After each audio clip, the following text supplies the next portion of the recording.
Shalom, shalom, que le Seigneur vous bénisse. J'espère que vous allez bien. Moi, c'est le frère Jérusalem David.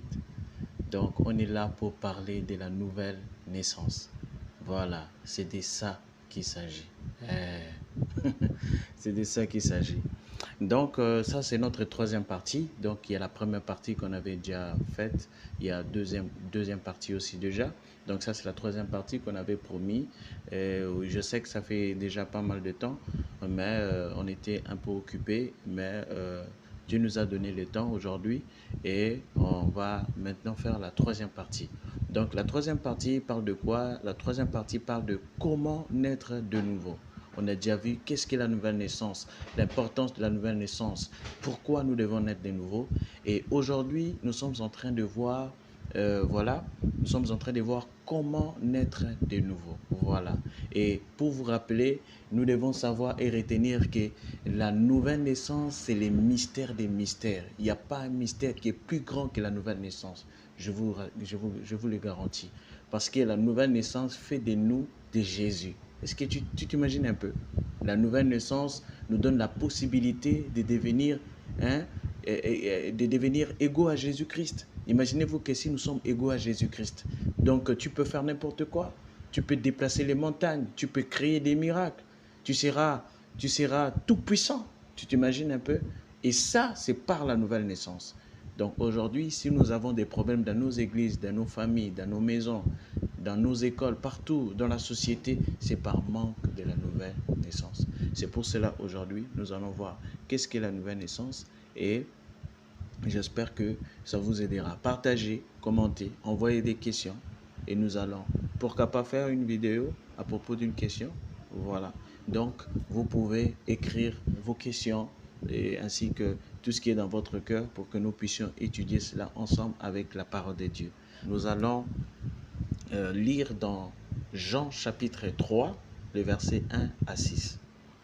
Mais il y eut un homme d'entre les pharisiens nommé Nicodème, un chef de Juifs, qui vint lui auprès de Jésus de nuit et lui dit, Rabbi, nous savons que tu es un docteur béni de Dieu, car personne ne peut faire ces miracles que tu fais si Dieu n'est avec lui.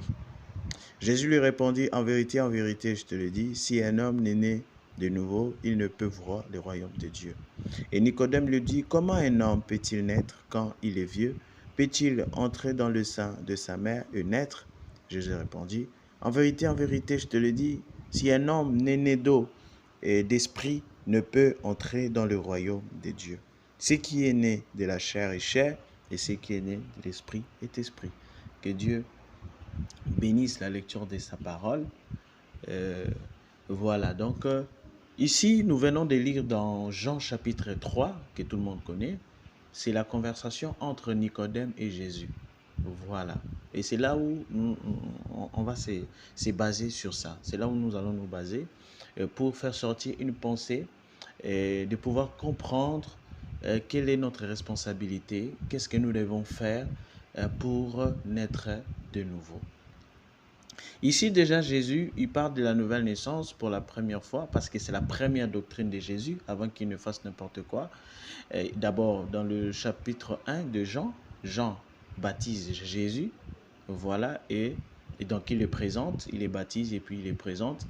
Et dans Jean chapitre 2, Jésus fait son premier miracle, voilà. Et dans le chapitre 3, imaginez-vous le chapitre 3, on parle de la première doctrine de Jésus. Donc Jésus commence à enseigner et il part directement de la nouvelle naissance. Donc c'est pour dire que Jésus avait fondé même son église par cette révélation de la nouvelle naissance. Voyez-vous? Donc c'est pour cela, si tu es un ministre, tu es un pasteur, tu es un serviteur de Dieu, un père ou un responsable en fait, hein, tu dois amener ta famille, tu dois amener ton église, tu dois en tout, avant de commencer quoi que ce soit, la base, c'est la nouvelle naissance. Si tu rates la nouvelle naissance, tu as tout raté. Même si tu fais des miracles, même si tu fais descendre le feu, mais si tu as raté la nouvelle naissance, tu as tout raté. Voilà, tu as raté le ciel, tu iras en enfer. Tu iras en enfer. Sans la nouvelle naissance, tu iras en enfer. C'est pour cela, c'est la chose qu'on ne doit pas rater. Aujourd'hui, l'église est devenue le lieu le plus dangereux au monde. Pourquoi? Parce que ceux qui sont censés à être des panneaux publicitaires, eux-mêmes, ils sont souillés dans les choses du monde. Ceux qui sont censés naître de nouveau, ils ne se préoccupent même pas. Ils sont occupés dans les choses du monde. Vous voyez? C'est pour cela, nous allons revenir sur ça. Voilà, nous allons revenir sur ça, sur la nouvelle naissance. Ça se prêche aussi rarement aujourd'hui. Les gens vont dans les grandes choses et tout ça, comme on en a l'habitude de dire, hein, parler de grandes choses, parler de ceci et tout ça. Mais la parole de Dieu n'a pas des parties qui est des petites choses ou des grandes choses. La parole tout entière est grand. Voilà, même si tu parles de ABC, c'est toujours grand, c'est important. L'école la plus importante, c'est l'école primaire. Voilà, si tu as raté l'école primaire, tu ne sauras pas lire, tu ne sauras pas écrire, tu n'auras pas de base, tu n'auras pas de colonne vertébrale. C'est pour cela l'école primaire, c'est très important. Et tout ça, ça fait partie des études. Voilà, c'est grand, tout c'est grand, tout c'est important. C'est pour cela, dans la parole de Dieu, hein, tout ce qui s'agit de la parole de Dieu, c'est grand. Voilà, il n'y a pas de petits, il n'y a pas de grandes parties, il n'y a pas de petites parties, il y a des petites choses ou des grandes choses. Non, c'est tout. Tout est important. Tout est grand. Amen. Et c'est pour cela, ici, d'abord, nous allons comprendre, dans cette conversation, c'est Jésus qui parle de la nouvelle naissance à Nicodème. Qu'est-ce qu'il dit? Il dit, vous devez naître de nouveau. Il dit, Nicodème, d'abord, il dit, regarde, Jésus, hein, nous savons hein, que ces miracles que tu fais, il faut que Dieu t'accompagne. Si tu n'as pas Dieu, tu ne peux pas faire ces miracles. Donc, il connaissait que Jésus avait Dieu. Il était envoyé de Dieu. Il était prophète. Il était le Messie. Vous voyez? Il savait. Mais par incrédulité, il ne voulait pas croire parce que Nicodème, il a dit, Rabbi, nous savons que tu es un docteur venu de Dieu, car personne ne peut faire ces miracles que tu fais si Dieu n'est avec lui. Parce que lui, Nicodème, il était attiré par le miracle. Il se disait, mais ce n'est pas possible. Mais le miracle, mais cet homme fait des miracles extraordinaires. Vous voyez, il dit, si un homme n'est né de nouveau, il ne peut voir le royaume de Dieu. Voilà. Donc Jésus lui fait quitter du côté miracle pour l'amener dans les eaux profondes, pour lui montrer la chose la plus capitale, la chose la plus essentielle. Il dit, regarde, si un homme n'est né de nouveau, il ne peut voir le royaume de Dieu. Donc, il faut la nouvelle naissance. La chose la plus importante, ce n'est pas les miracles. La chose la plus importante, c'est la nouvelle naissance. C'est pour cela, il est très important pour nous de connaître qu'est-ce qu'est la nouvelle naissance et comment naître de nouveau. Parce que de toutes les façons, tu peux connaître la Bible, tu peux lire, tu peux prêcher, tu peux chanter, tu peux tout faire. Tu peux connaître tous les mystères de la Bible comme Paul le dit. Mais si tu n'es pas né de nouveau, tu es mort. Tu es perdu, tu es nulle part. Donc, nous devons être préoccupés à ça. La Bible dit, cherchez d'abord le royaume de Dieu, chercher. Donc, Dieu, il a mis en nous cette intelligence, cette possibilité d'aller chercher. Donc, le royaume de Dieu, on le cherche aussi. Et qui doivent aller chercher le royaume de Dieu? Ce sont les enfants de Dieu qui doivent aller chercher le royaume de Dieu. Et dès qu'ils trouvent ça, Dieu lui-même, il connaît les besoins. Il leur donne ce qui est nécessaire pour eux. Mais nous, on ne cherche pas le royaume de Dieu. On court derrière les choses de la terre sans se préoccuper de la nouvelle naissance. Voyez-vous? C'est pour cela, il est très important pour nous, comme on avait dit dans la première vidéo et la deuxième vidéo, qui parle de la nouvelle naissance. Je vous demanderai d'aller écouter ça vraiment, c'est très important. Parce qu'aujourd'hui, on parle que de comment naître de nouveau. Voilà. Donc, il est très important, bien-aimés frères, de savoir que la nouvelle naissance, c'est la chose la plus capitale. Et regarde la compréhension de Nicodème. Nicodème lui dit, comment un homme peut-il naître quand il est vieux? Peut-il rentrer dans le sein de sa mère et naître? Jésus lui répondit, en vérité, je te le dis, si un homme n'est né d'eau et d'esprit, il ne peut entrer dans le royaume de Dieu. Frère Branham dit ici que, voilà, il donne la possibilité, il dit non, Nicodème, il ne s'agit pas d'un vieux de rentrer dans le sein de sa mère et puis renaître encore. Il dit non, c'est pas ça. Il s'agit d'eau, il s'agit, vous voyez, de l'esprit. Voilà. Il s'agit d'eau et de l'esprit. Il y a beaucoup de gens qui pensent que quand la Bible dit que vous devez naître d'eau et d'esprit, donc d'eau, naître d'eau, ça veut dire être baptisé de l'eau, hein, l'eau des baptêmes. Non, c'est pas ça. Frère Branham dit, si vous lisez, donc vous devez naître de nouveau, je crois de 61, Frère Branham dit que de la parole, l'eau typifie de la parole. C'est cette parole hein, qui vous, la parole, le Saint-Esprit, ok, le sang, c'est ça qui vous fait naître, c'est ce qui vous amène à la nouvelle naissance. Donc, c'est de ça qu'il s'agit. Et Jésus parle d'eau et d'esprit. Il dit, c'est ça qui produit la nouvelle. Tu dois naître de la parole, tu dois naître de l'esprit, tu dois naître du sang de Jésus-Christ. Ce sont ces trois choses-là, voyez-vous, qui font naître, qui provoquent la nouvelle naissance. Et il dit, ce qui est né de la chair est chair. On avait expliqué à la première vidéo comment la chair est venue, comment hein, la chair a été tirée de la terre. Donc voilà. Et on a montré la différence entre la chair et l'esprit. Donc ici, hein, comment naître de nouveau, comment naître de l'esprit. Voilà, comment est la naissance de l'esprit. C'est de ça qu'il s'agit. C'est de ça qu'il s'agit. C'est ce que nous allons voir. Donc, nous allons comprendre ici que dans le naturel, d'abord, nous allons comprendre que pour comprendre les spirituels, qu'est-ce qu'il faut faire? Il faut comprendre les naturels.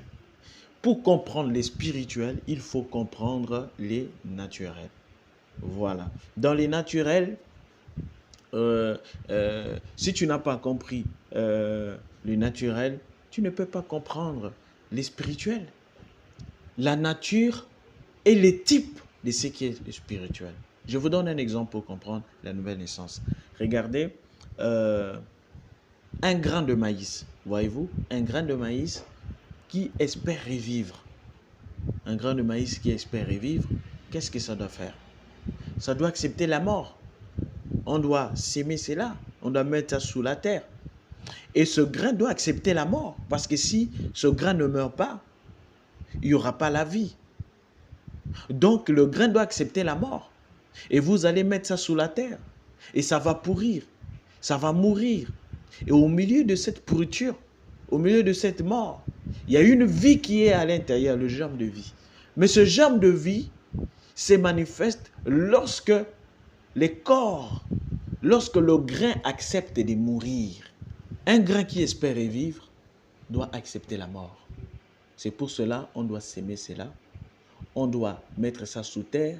Et lorsqu'on met ça sous terre, le grain doit accepter la mort. Et au milieu de cette pourriture, lorsque le grain commence à pourrir et à mourir, il y a le germe de vie qui est à l'intérieur qui va commencer à sortir. Et ça va manifester la vie. Et ça va produire encore beaucoup de grains. Voyez-vous? Donc, la nouvelle naissance, comment mourir, comment naître de nouveau, il faut mourir en soi-même. Comment naître de nouveau? Il faut mourir en soi-même, comme un grain de maïs, comme un grain. Nous devons accepter la mort. Les gens n'aiment pas mourir en eux-mêmes. Les gens sont égoïstes. Les gens veulent faire voir qu'il est le premier.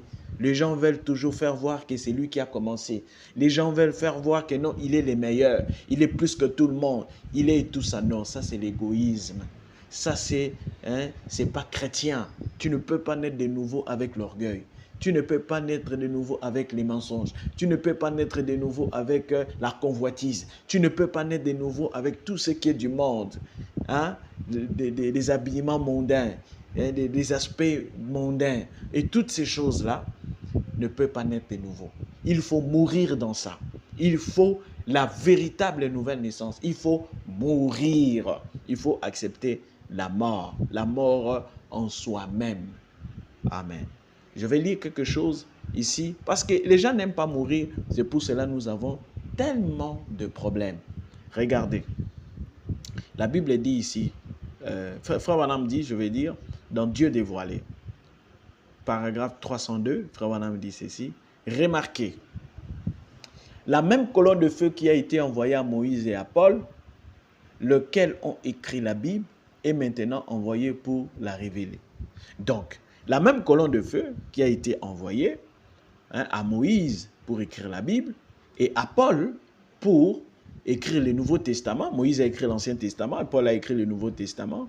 Lesquels ont écrit la Bible, voilà, la colonne de feu a été envoyée pour écrire la Bible à travers l'Ancien Testament, à travers Moïse et à travers Paul pour écrire le Nouveau Testament. Et maintenant envoyé pour la révéler. Donc, en ces temps de la fin, nous voyons encore le retour de la colonne de feu. Là, dans cette photo, la colonne de feu qui est au-dessus de la tête de Frère Branham, nous comprenons que cela est envoyé encore de nouveau pour la troisième fois aujourd'hui pour révéler, voilà, cette parole qui a été écrite par Moïse, par Paul. Aujourd'hui, Dieu a envoyé cette colonne de feu pour la révéler. Donc, la grâce de Dieu, le Dieu immuable, qui accomplit les promesses de Matthieu 28, voici, je suis avec vous toujours. Qui accomplit Jean 14, 12, vous ferez aussi les œuvres que je fais. Qui accomplit Luc 28, 29, autrement, Luc 17, 30, comme on a l'habitude de le dire, dans le dernier jour, le Fils de l'homme sera révélé. Voyez, Malachie 4, voici, je vous enverrai Élie les prophètes. Il ramènera la foi des gens à la parole originelle. Vous voyez, de quelle façon? Voilà. Ici maintenant, écoutez la question. Madame dit, Dieu a envoyé la colonne de feu pour révéler la parole qui a été écrite par Moïse et Paul. Aujourd'hui, Dieu a envoyé la colonne de feu pour révéler cette parole qui a été écrite par Moïse et Paul. Voyez-vous? Et Frère Madame dit, comment? De quelle façon? De quelle façon? Frère Madame continue, dit, paragraphe 303, il est mort pour se révéler à nous, Jésus-Christ, notre Seigneur. Il est mort pour se révéler à nous. Maintenant, mourons à nous-mêmes. Voilà. Ne soyez pas pressés d'aller prêcher la parole. Ne soyez pas pressés d'aller parler de la parole. Oh non, je voulais parler de la parole. Je vais aller témoigner de la parole. Je vais faire ceci. C'est bien, il faut le faire. Mais il faut savoir dans quelle position que tu te retrouves. Voilà. Parce que ici, Frère Branham dit, maintenant, Christ est mort pour nous révéler sa parole. Voyez-vous? Et maintenant, mourons à nous-mêmes pour les révéler aux autres. Donc, avant de prêcher la parole, avant de témoigner, avant de chanter la parole, voyez-vous, mourons en nous-mêmes pour les révéler aux autres. Mourons aux traditions. Mourons aux traditions et tout, pour les révéler à l'autre. Mourons aux dénominations pour les révéler aux autres. Aujourd'hui, nous avons combattu la dénomination, mais nous-mêmes, nous avons créé des dénominations. Nous avons créé des murs. On est incapable d'aller voir un frère dans son église.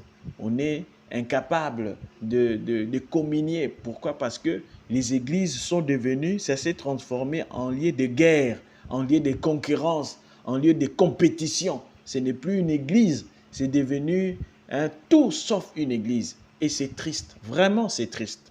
Oui, c'est triste. Et pourquoi? Parce que ça fait mal à l'église. Et les gens ont des vrais problèmes, ils ne savent pas comment évoluer. Ils ne savent pas, ils sont perdus. Mais ils sont perdus pas dans le monde, mais ils sont perdus dans l'église. Ce qui est triste. Et pourtant, l'église devait avoir une position de révéler la parole. Comment nous pouvons avoir toutes ces grandes promesses accomplies en ces temps de la fin et avoir des résultats médiocres?